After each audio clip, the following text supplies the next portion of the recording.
Estilo de vida, irmãos, é a forma que você vive, que você pensa, que você fala, que você age, que você se move no seu dia a dia.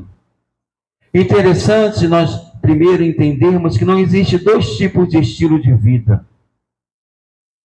Não existe, na verdade, o crente Raimundo.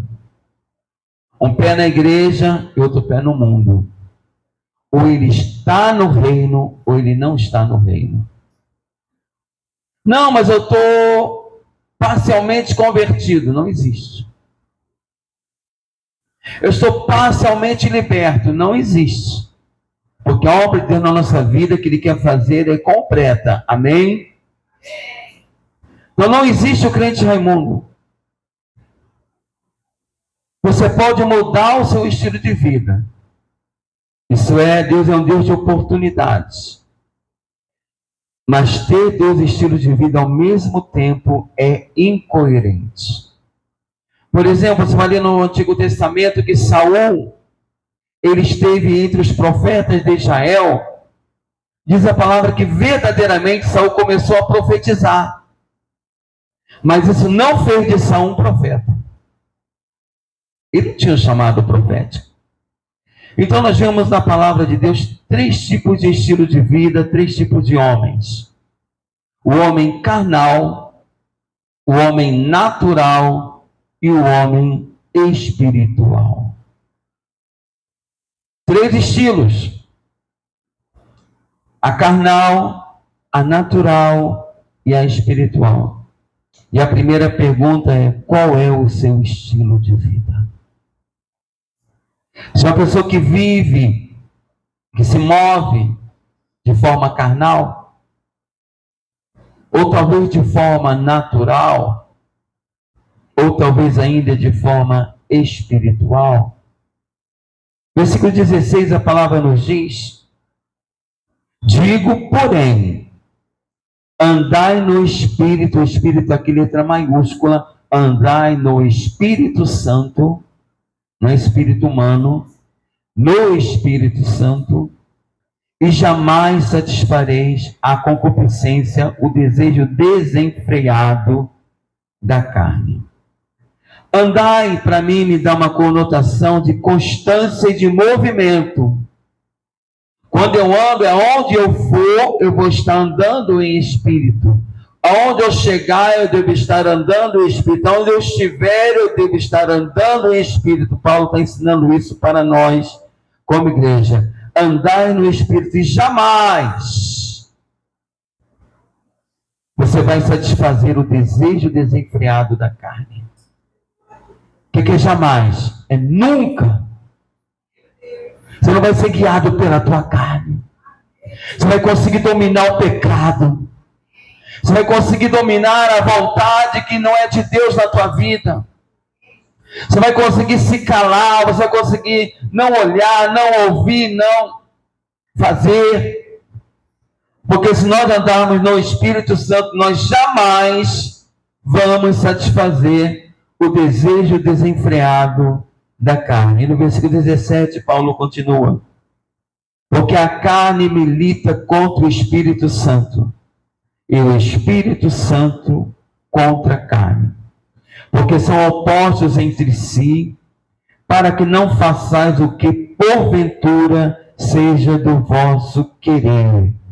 Irmãos, a tua carne vai sempre lutar contra as coisas de Deus. A tua carne tem que ser mortificada, ela nunca vai ser santificada.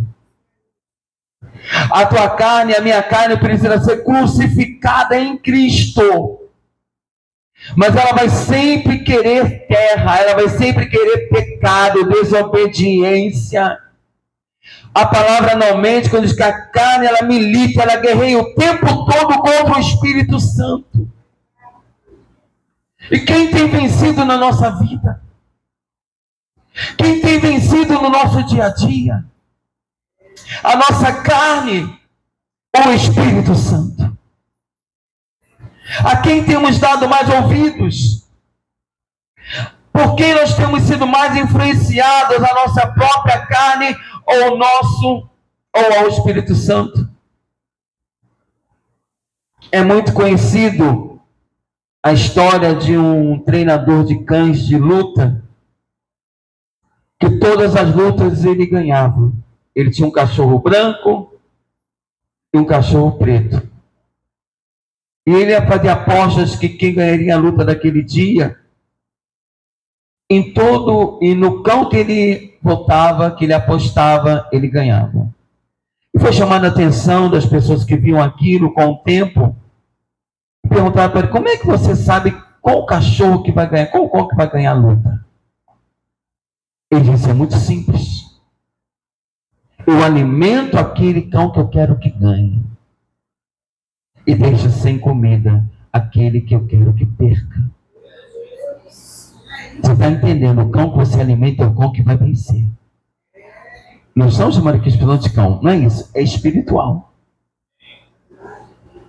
Um milita, guerreia contra o outro.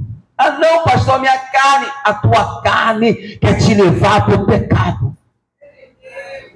A tua carne vai sempre te levar para as coisas contra Deus, contra o Espírito Santo. Porque a palavra diz, é uma guerra incessante entre a carne e o Espírito Santo. Por quê?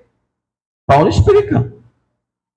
Porque são opostos entre si. Carne e espírito não se conectam. Deus age no teu espírito, na tua alma, mas a tua carne é corpo de pecado.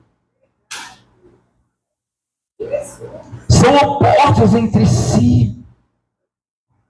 Não espera você acordar amanhã e a tua carne dizer, vai orar 1 hora. Vai jejuar essa semana, jejum amanhã até meio-dia. Não, não vai dizer. Vai dizer que você precisa descansar, você vai ter dor de cabeça, você vai passar mal, vai desmaiar. A carne milita contra o espírito. E o espírito contra a carne, porque são opostos entre si. E qual é essa militância, essa guerra? A última parte do versículo 17. Para quê? Para que não façais o que, porventura, seja do vosso querer e não de Deus. A grande guerra nós não fazemos a nossa vontade. A grande guerra nós não tomamos as nossas decisões. A grande guerra é para que porventura não façais o que porventura seja do vosso querer. Você tem lutado contra a tua vontade? Você tem lutado contra aquilo que você pensa, o que você sente, o que você faz, ou que você fala, seja o que for? Para que não façais porventura aquilo que seja do vosso querer. O crente não faz a própria vontade. O crente não tem domínio sobre a sua vida. O crente não tem o controle do seu amanhã.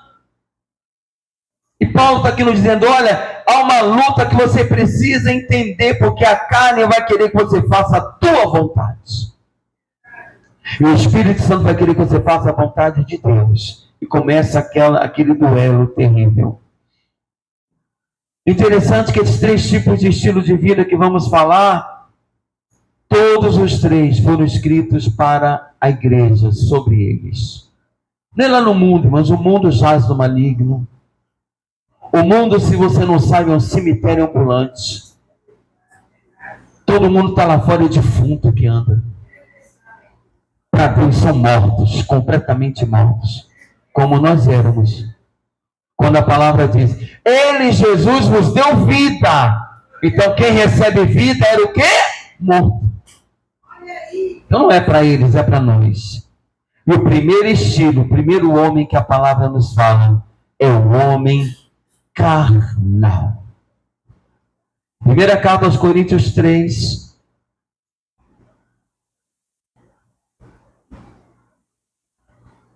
E vamos ver em qual estilo nós nos identificamos nessa noite.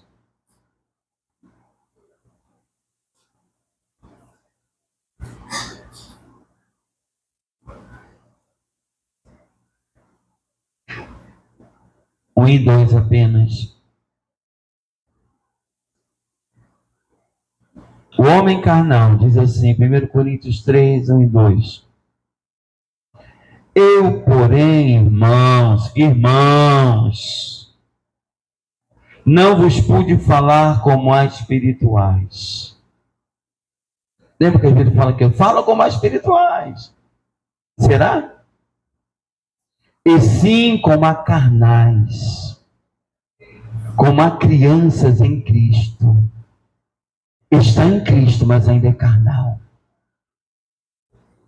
Ainda não entende da militância da carne contra o espírito. Leite vos dei a beber, não vos dei alimento sólido, porque ainda não podíeis suportá-lo, nem ainda agora podeis, porque ainda sois carnais. O crente carnal não suporta coisas espirituais. Crente carnal não crê em diabo, inferno, não crê em guerra espiritual. Crente carnal não suporta coisas espirituais. Ainda é como uma criança. Não tem assunto que você não fala com seu filho ou com seu neto, porque é muito pequeno. Não cabe você falar com a criança alguns assuntos, não é verdade? Esse Paulo está falando, olha, o crente carnal, eu não posso pregar para vocês o alimento sólido, não é porque Paulo não tinha um alimento sólido. Paulo tinha. Mas a igreja não estava pronta para receber, porque eram crianças, queriam leite. Não podem suportar, não podiam suportar, não suporta coisas espirituais, não entende coisas espirituais, não entende a batalha que há entre luz e trevas, a batalha tremenda que é travada quando a igreja abre a sua porta, não entende o seu posicionamento em Deus. Então o crente carnal ele não pode suportar, grave esse verbo, suportar, ele não aguenta a verdade. Ele não aguenta, ele não está pronto.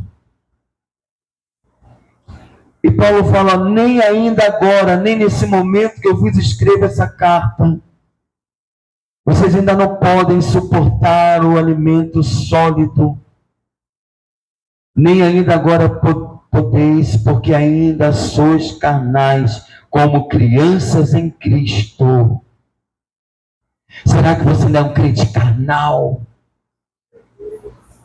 Que não está pronto para receber toda a palavra de Deus? E aqui não falamos de tempo de igreja.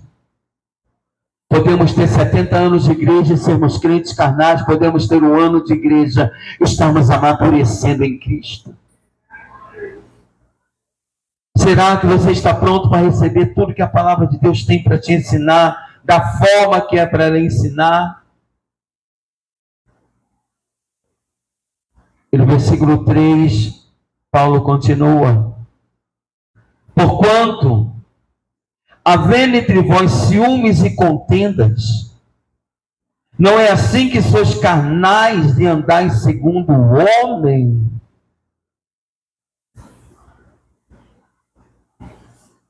Carta aos Coríntios, não é assim que sois carnais e andais segundo o homem, quando há ciúme, quando há contenda.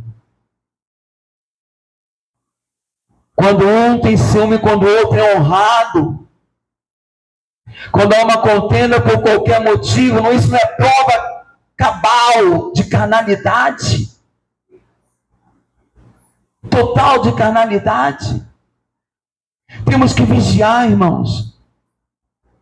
Temos que vigiar porque a palavra nos ensina. Alegrai com os que se alegram, honrai, alegrai com os que são honrados. Se um sofre, todo mundo sofre. Se outro se alegra, todo mundo se alegre. E Paulo fala que, olha, porque havendo entre vós ciúmes e contendas, não é assim que sois carnais e andais segundo o homem. Eu sou crente carnal se eu tenho contenda com alguém ou se eu tenho ciúme de alguém. Às vezes não revelado. Mas se somos nós e Deus. O 4 e 5, Paulo continua. Quando, pois, alguém diz, eu sou de Paulo, e outro, eu de Apolo, não é evidente que andais segundo os homens? Quem é Apolo? E quem é Paulo? Servos por meio de quem crestes, e isso conforme o Senhor concedeu a cada um. Na igreja não tem Paulo, não tem Apolo. A igreja tem Cristo. Não há preferências aqui no nosso meio. Só há uma estrela, Jesus Cristo.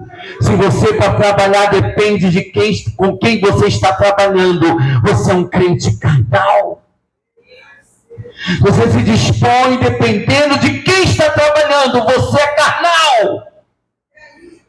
Porque a palavra de Deus que me diz isso. É a palavra do Senhor que nos ensina isso nessa noite. E você não pode fugir da palavra. Eu não posso fugir da palavra. Quando você ouve uma pregação, não olhe para o pregador, olhe para a palavra. É isso que Paulo está falando. Olha, ninguém é de Paulo, ninguém é de Apolo. Os dois são servos do mesmo Deus. Isso é carnalidade. E nós podemos achar que é normal. Isso é muito perigoso. Gálatas 5, 19 a 21. É o texto que não pode faltar quando falamos de carnalidade, né?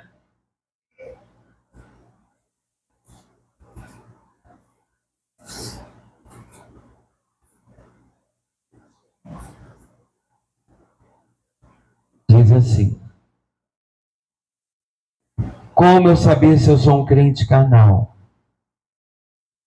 Vivo o estilo carnal na minha vida. Gálatas 5, 19 a 21. Ora, as obras da carne são conhecidas, elas não são desconhecidas por nós. Nós sabemos o que é cada obra da carne. Talvez pratiquemos, talvez já tenhamos praticado, mas nós conhecemos. Nele uma revelação do céu.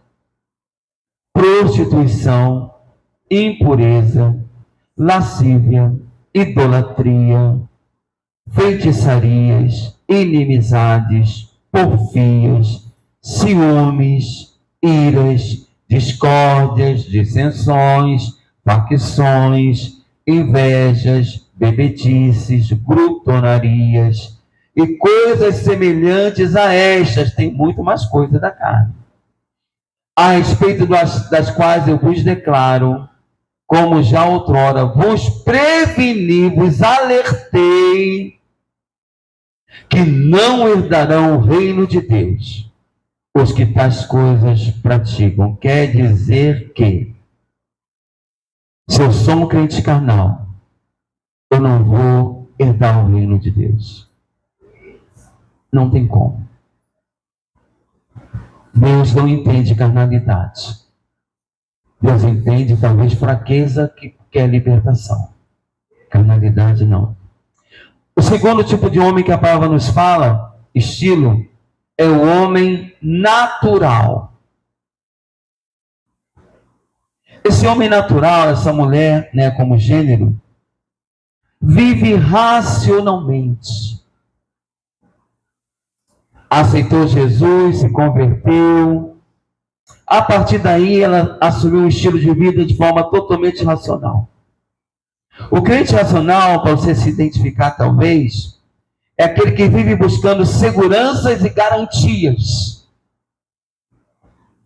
Só faz aquilo, só obedece naquilo que se sente seguro ou garantido. Não avança, não se joga. Quando Deus fala para Abraão, sai da tua parentela e vai para uma terra que eu te mostrarei, o racional não iria. Porque queria saber para onde eu vou. Me dá um mapa completo. Eu não vou obedecer se eu não souber o que vai acontecer. E a igreja vive assim e acha que está agradando a Deus. Quantas atitudes de fé você tem tomado? Quantos posicionamentos de fé você tem tomado?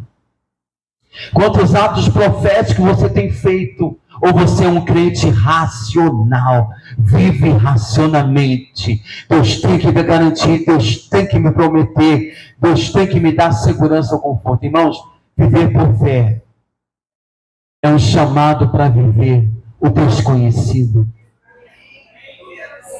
Deus te chama para você sair do seu raciocínio. Você é muito racional, muito certinho, muito certinho. Olha, isso é de Deus, mas tenha atitude de fé. Creia, viva pela fé. Você não tem, mas você pode ver já tendo. Por que Deus chamou Abraão agora para fora da tenda? Na tenda, Abraão não ia conseguir ver as estrelas. Na tenda, Abraão não ia conseguir ver como seria sua descendência na terra. Deus, para nos falar algo tão profundo, nos dar promessas maiores, Ele vai primeiro nos tirar da tenda do raciocínio, da tenda da razão. Deus te faz uma promessa e fica, mas como é que vai ser? Não importa, se Ele falou, creia! Não seja um crente racional. Sai da tenda.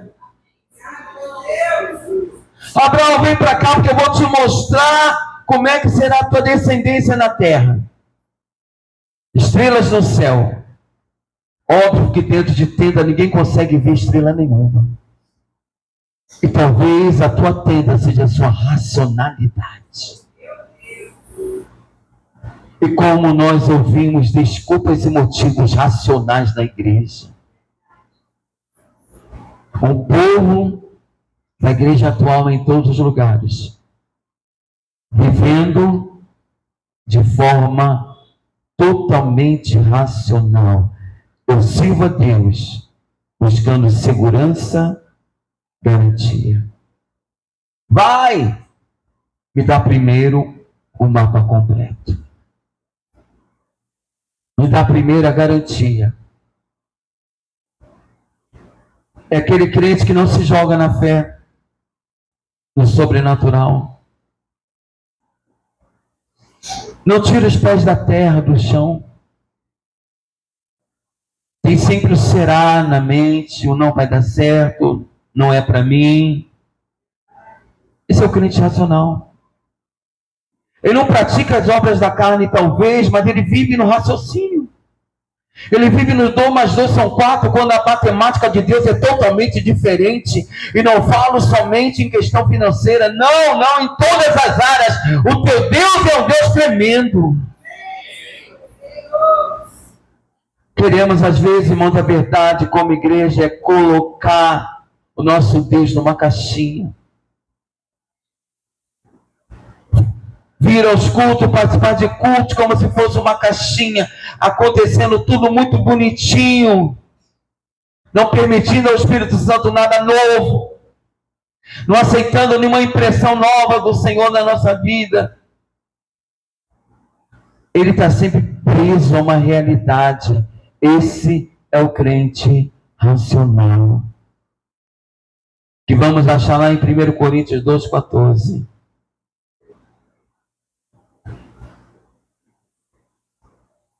Homem natural.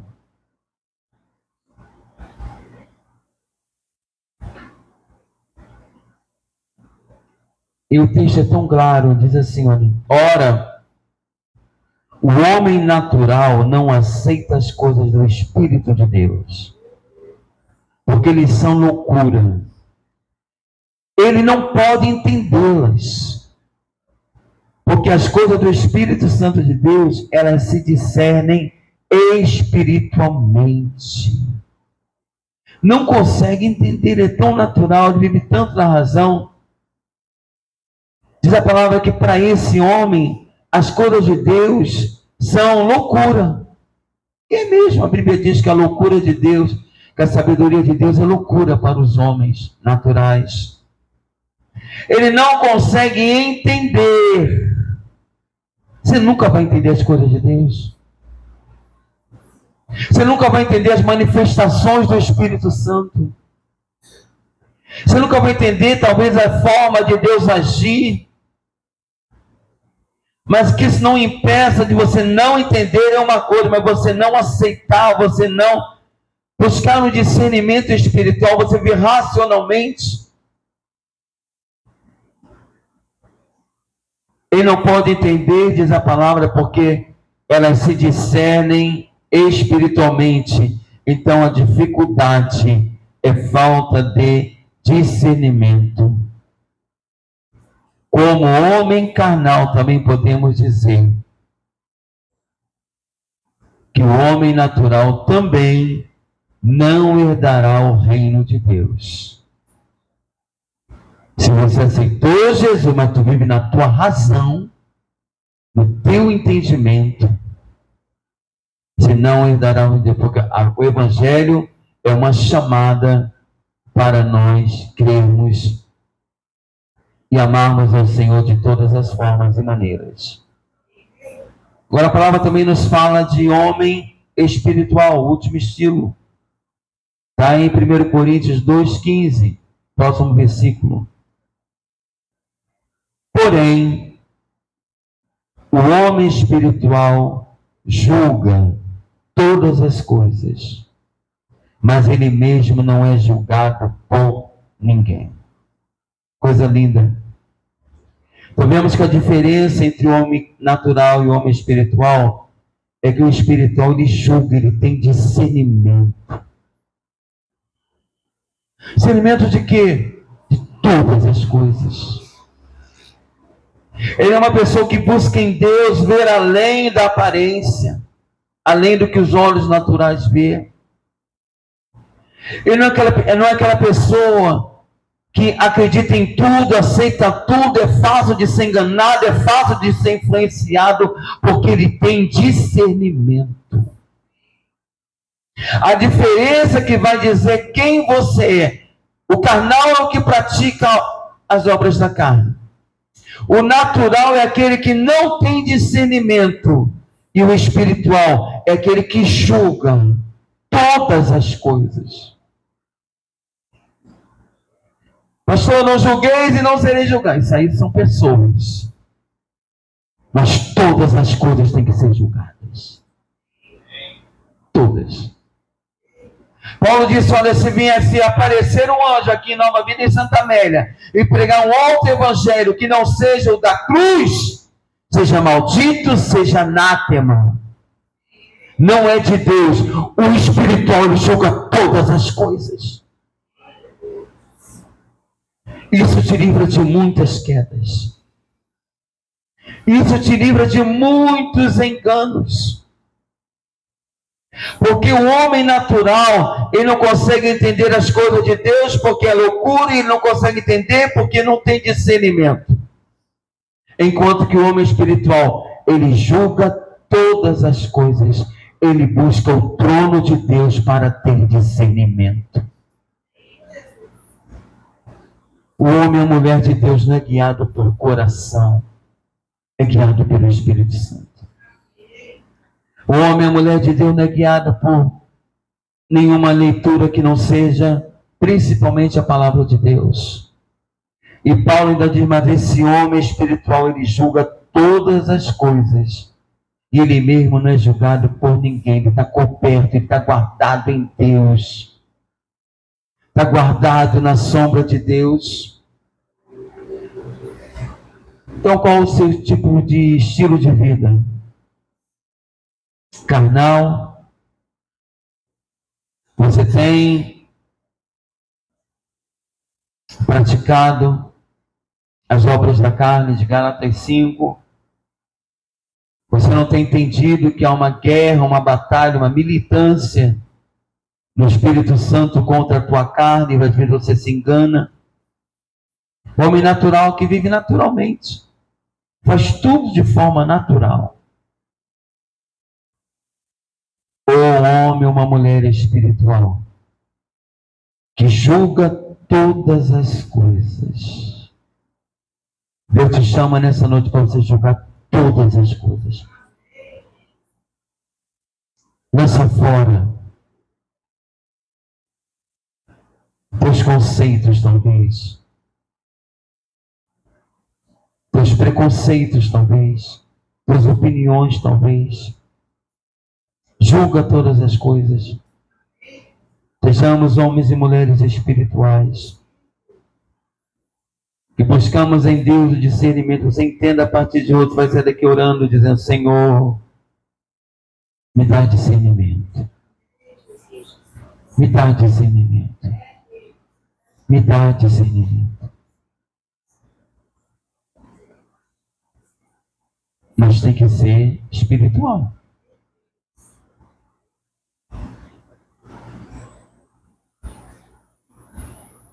Tem gente que pede ao Senhor: Senhor, me revela o que está no oculto. O que está no oculto. Deus começa a revelar que é correr. O espiritual tem seu preço. Discernir todas as coisas. Que Deus nos abençoe. Vamos ficar de pé. Que possamos nessa noite permanecer no nível que estamos. Ou então aumentar o nível.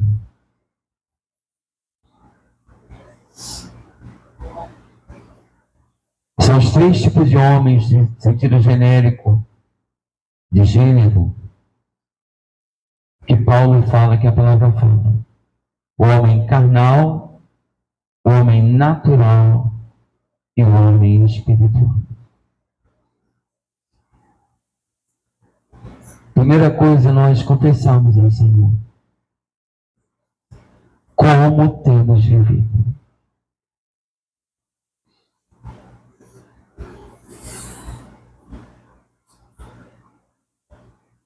Entregues à carne,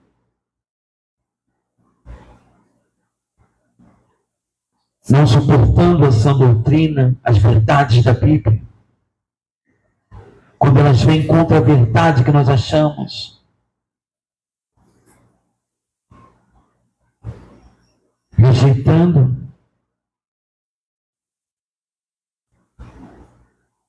ou de forma natural, vivendo racionalmente, sem sair da tenda.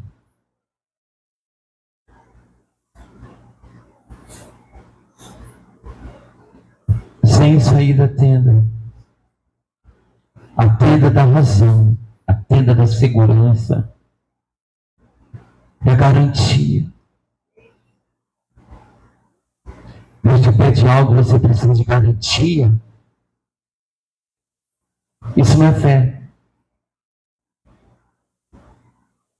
Fé é crer. Fé é convicção do que não se vê. Convicção dos fatos que não se esperam. Que se esperam. Você tem sido, e glória a Deus por isso, tem buscado ser uma pessoa espiritual. Discernindo tudo. Tudo passa pela peneira de Deus.